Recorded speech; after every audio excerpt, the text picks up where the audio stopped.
Government and politics in Europe was always controlled by the money interests.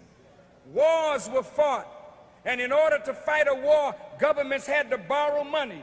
They borrowed money from these central banks. The central banks waxed rich because they loaned money and charged interest, then took over when one side prevails against the other. And when governments could not satisfy the indebtedness, then some of the natural wealth of that country flowed to the bankers.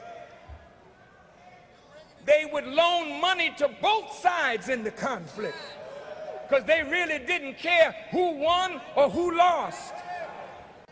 For centuries, there has been big money to be made by international bankers in financing governments and kings.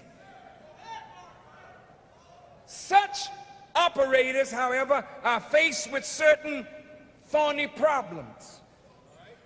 Like a business, no government can borrow big money unless that government is willing to surrender to the creditor some of its sovereignty.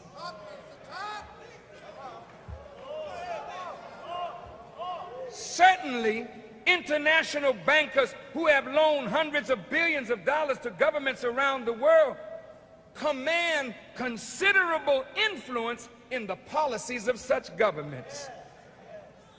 But the ultimate advantage, listen to this, that the creditor has over a king or a president is that if the ruler gets out of line, the banker can finance his enemy or his rival. Therefore, if you want to stay in the lucrative financing business of kings and governments, it is wise to have an enemy or a rival waiting in the wings to unseat every king or every president to whom you lend money. If the king doesn't have an enemy, you gotta be able to create one. You gotta be able to create one.